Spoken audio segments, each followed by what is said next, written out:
요즘은 육아 때문에 운동을 많이 할 수가 없는데요. 작년까지는 운동을 하지 않은 적이 없다고 할 정도로 여러 가지 다양한 운동을 즐겼습니다. 그중에서 가장 길게 했던 운동은 저하고 어울리는지는 모르겠습니다만 복싱이라든지 무에타이라든지 이런 조금 과격한 운동을 조금 했었는데요. 따라서 많은 이런 부상 같은 것들을 조금 아는 적이 있습니다. 실제로 여기 제가 네덜란드에서 나온 통계 결과를 한번 봤는데요. 병원에 오는 환자들의 20% 정도는 스포츠 손상으로 온다고 얘기를 하고 그 20% 중에 80%는 대부분 근골격계 통증이며 그 80% 중에 역시 80%는 뼈의 문제가 아닌 연부 조직의 문제였다고 합니다. 연부 조직은 근육, 인대, 건 이런 부분의 문제라고 볼 수가 있는데요. 부위로 따지자면 가장 많이 다치는 부위는 1위가 족관절, 다리 관절이죠. 두 번째가 상지부, 세 번째가 두경부, 네 번째가 바로 슬관절, 무릎 관절이었다고 합니다. 저도 제가 운동을 할 때 가장 많이 다쳤던 부위가 발목, 그리고 발가락, 그리고 팔꿈치, 또 무릎 이렇게 다쳤었거든요. 현재도 이 팔꿈치의 통증은 조금씩 가지고 있습니다. 그때 후유증이라고 할 수가 있는데요. 역시 운동을 할 때는 조심해서 후유증이 남지 않도록 스포츠 손상을 예방하는 것이 중요하다고 할 수 있습니다. 저는 어깨에 대해서 말씀을 드리려고 합니다. 어깨라는 것은 우리 어깨뼈가 이렇게 있고 그리고 팔뼈가 이렇게 속개처럼 들어가 있는 형태로 되어 있는데요. 아주 깊이 들어가 있는 게 아니기 때문에 우리 다리의 골반뼈와 허벅지뼈는 이렇게 깊게 들어가 있어서 안정성이 있거든요. 그에 반해서 어깨뼈는 깊게 박혀 있지 않기 때문에 안정성은 떨어집니다만 팔을 자유롭게 놀릴 수 있는 그런 기전이 된다고 할 수는 있습니다. 그래서 이런 불안정성을 보완하기 위해서 주위에 회전근개라는 근육군이 이 어깨를 보호를 하고 또 팔을 잘 움직일 수 있도록 하게 하는데요. 우리가 운동을 하다가 이렇게 회전근개를 다치시는 분들이 많이 계십니다. 물론 스포츠 손상으로 일어날 수 있는 어깨의 병변은 우리 관절 와순의 어떤 상처인 슬랩 병변이라든지 혹은 힐삭스, 방카트, 레전 이런 부분들이 있습니다만 가장 흔히 볼 수 있는 것은 역시 회전근개의 어떤 손상이라고 볼 수가 있습니다.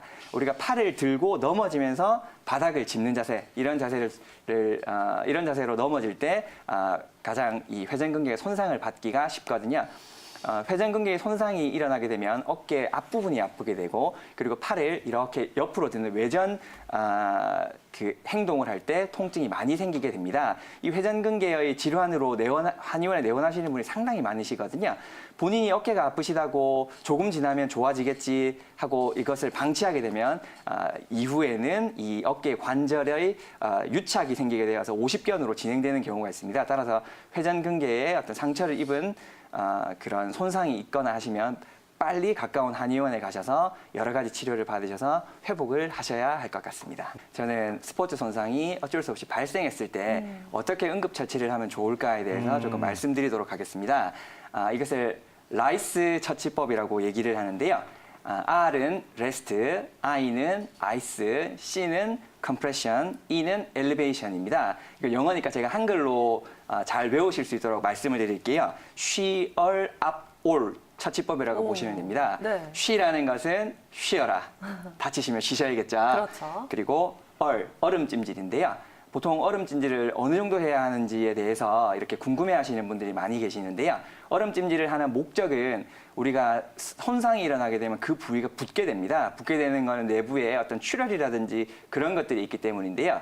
이러한 붓기가 연부 조직들을 누르게 되고 이를 통해서 통증이 생기게 되고요. 그리고 실제로 논문상으로도 이 부종을 빨리 없애야지 그 후유증이 오래 가지 않는다라는 그런 부분들이 있거든요. 따라서 하루에 한 3, 4회 정도 보통 48시간까지 하라고 제가 말씀을 드리고요. 심한 손상의 경우는 72시간까지 하셔도 됩니다.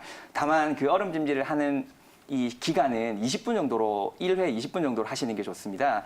우리가 계속 얼음을 대고 있으면 안 되겠죠. 맞아요. 네, 그리고 세 번째가 바로 압박입니다. 압박을 하는 이유도 역시 마찬가지로 부어 있는 부분에 이 조직 찌꺼기들을 잘 순환하여 없어지게 하기 위한 방법인데요.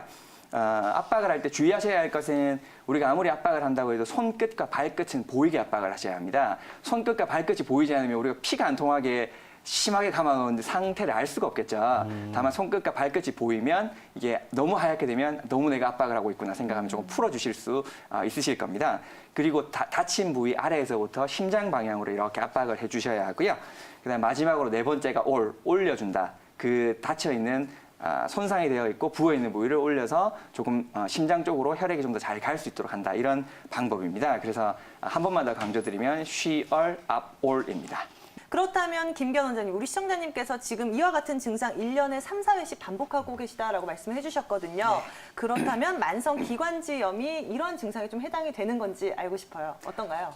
네, 방금 우리 최 원장님께서 급성기관지염과 만성기관지염의 차이에 대해서 잘 설명해 주셨는데요. 제가 만성기관지염에 대해서 조금 더 자세하게 말씀을 드리도록 하겠습니다. 먼저 만성기관지염이라는 것은 2년 연속에서 1년에 3개월 이상 가래가 있고 기침이 지속되는 질환입니다. 시청자분께서 말씀 주신 증상이 딱 여기에 해당하는 것 같습니다. 그리고 주요 증상으로는 만성적인 기침, 그리고 가래, 호흡 곤란이 있는데요. 가래의 경우에는 흰색이거나 혹은 노란색의 가래가 아침에 심한 것이 특징적이고요. 호흡 곤란의 경우는 운동 시에 심해지는 것이 특징이라고 할 수 있습니다. 이 만성기관지염은 폐기종과 더불어 만성폐쇄성 폐질환이라는 질환군에 속합니다. 그 원인으로는 담배, 그리고 화학물질, 먼지의 노출로 인한 기관지 손상이 되는데요.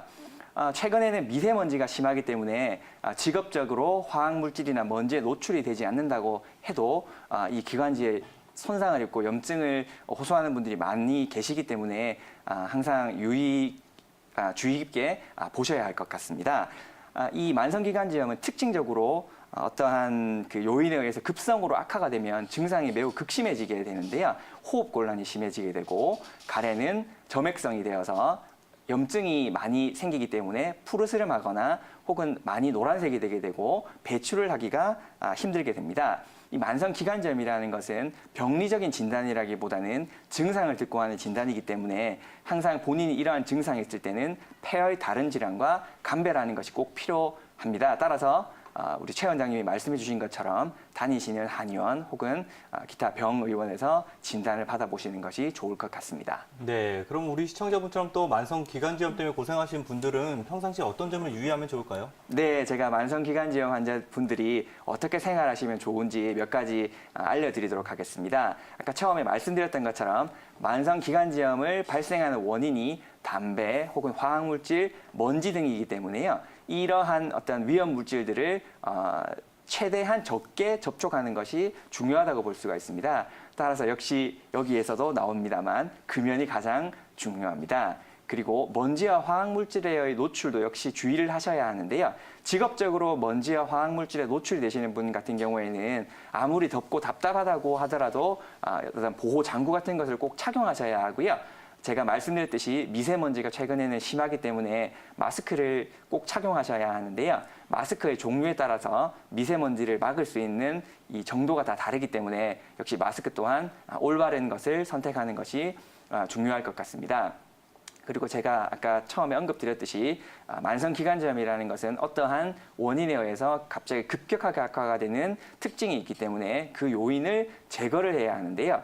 이렇게 급격하게 악화시키는 원인 중에 가장 중요한 것이 바로 상기도 감염, 즉 감기입니다. 그럼 감기를 걸리지 않으셔야 하는데요. 감기를 걸리지 않게 하기 위해서는 철저한 위생 관리가 필요하고요. 그리고 몸에 어떤 이 면역력 자체가 올라가야 되기 때문에 여러 가지 한약들을 복용해서 미리 면역력을 올려놓는 것이 중요할 것 같습니다. 조금 이따가도 다른 원장님들께서 말씀해 주시겠습니다만 이러한 기관지라든지 혹은 폐를 강화할 수 있는 가장 유명한 처방 중에 하나가 바로 경옥고입니다. 기관지염이라든지 감기 때문에 고생하시는 분들 평상시에 생활 관리는 어떻게 하고 또 어떤 것들을 잘 지키면 좋을까요?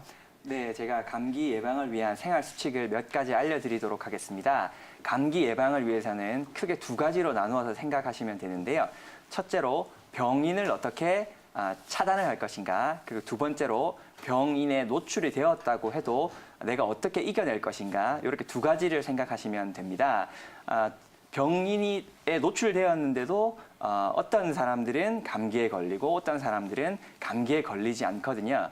역시 뭐 같이 생활하는 부부라고 해도 한 명이 감기에 걸리더라도 다른 한 명은 감기에 걸리지 않는 경우도 흔히 볼 수 있습니다. 이는 면역력의 차이라고 볼 수가 있는데요. 면역력을 높이기 위해서는 여러 가지 약을 복용하는 것도 중요하겠습니다만 첫째로 중요한 것이 역시 충분한 휴식입니다. 최소한 7시간 이상은 주무셔 주셔야 할 것 같고요. 그리고 어떤 수면의 질도 중요합니다. 우리가 술을 많이 마시고 7시간 잔다고 해서 충분히 잔다고 할 수는 없거든요. 절주, 금주는 아니더라도 절주도 역시 필요하다고 볼 수가 있고요. 그리고 햇빛에 충분하게 노출이 되는 것이 중요합니다. 어떤 비타민 D의 충분한 합성, 그리고 면역력이 증강되는데 크게 도움이 될 수 있습니다. 그리고 두 번째로 병인에 노출이 되는 것을 최대한 막아야 하는데요. 우리가 감기는 주로 비말 감염, 그래서 사람들이 재채기를 하거나 기침을 하거나 할 때 그런 분비물들로 인한 감염이 많기 때문에 역시 마스크 착용하는 것이 중요합니다. 사람이 많은 곳에 그리고 감기가 유행하는 시즌에는 될 수 있으면 마스크를 착용해 주시는 것이 좋으실 것 같고요. 아마 그 일본에 여행 가보신 분들은 많이 아시겠습니다만 일본 사람들은 마스크를 많이 착용하지 않습니까?